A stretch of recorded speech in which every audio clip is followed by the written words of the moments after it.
But in terms of going back to the comments that Pep makes, that it is harder to win the Premier League, or this is the hardest competition to win. Where do you fall in that? Because I've seen that debate. Is it Champions League or is it the Premier League? And maybe Pep says that because they've failed to win the Champions League. So, in your opinion, is it harder to win the Premier League or the Champions League?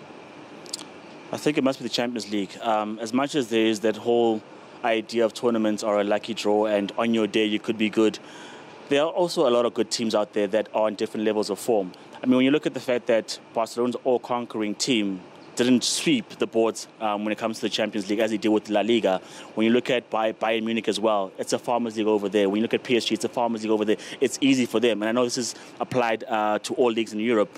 Man City, as much as they've dominated for 4 out of the 5 seasons winning the league, they have not done that in the Champions League. As good as Klopp's team are, they've only won 1 Champions League. So for me, the numbers suggest that it must be hard to win the Champions League, because as much as you might have the luck of the draw in a particular game on a particular night, you need to bring it every single night because teams can be had. I mean, when Barca come to the Anfield with the lead that they have, Cup ideas suggest that they're through.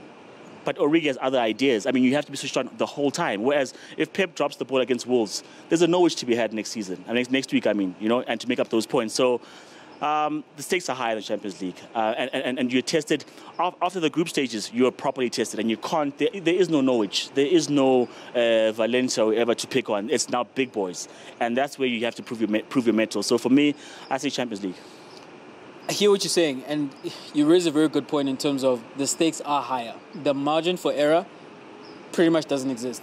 You do get 2 games in knockout stages, but as you say, Barcelona go to Anfield, they've got a 3-0 lead. There's 4. That's it. You don't go back to the new camp and try to put another 2 past them or anything of that sort. But my stance has always been that it's the league, and my reasoning for that is that the league is a marathon. It tests you from every which way. You bring up Norwich. But sometimes that is a banana peel waiting to happen. When you playing Real Madrid or playing Bayern Munich, you don't need to motivate that team. There's no team talk that needs to happen. You know exactly what you're going to be facing. You know exactly what's going to happen. But then when you are at Liverpool, for example, going to Brentford and you are in a 3-3, how are you not winning that game? Or you're at Anfield and you 2-0 up and then Brighton comes back at you. But then that is the question, that can you get up again? Like, can you get up 38 times to do it?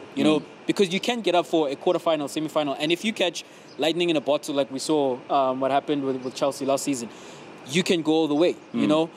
And it's not clear cut for me. And this is what I was thinking, right? If you win the league, as Manchester City have done, I know exactly what that means. That means you are the champions of England, and undisputedly for me, that means you're the best team in the land. If you win the Champions League, the title says that you are the champions of Europe. I don't know I don't know necessarily what winning the Champions League means, though. Like, does that mean you're the best team in Europe? Because when Liverpool have Istanbul, right, they are the champions of Europe. But then when you look what happened in the EPL this season, they're 30 points behind Chelsea. Or when you find, like last season, Chelsea win the Champions League, but they were nowhere near touching Manchester City in the league. Sure, now you can make the argument that Tuchel wasn't there from the beginning of the season, whatnot. Or the back-to-back-to-back treble-winning Champions League team, Real Madrid. They only won 1 La Liga title in that season. So if you're not the best in your league, what does it really mean?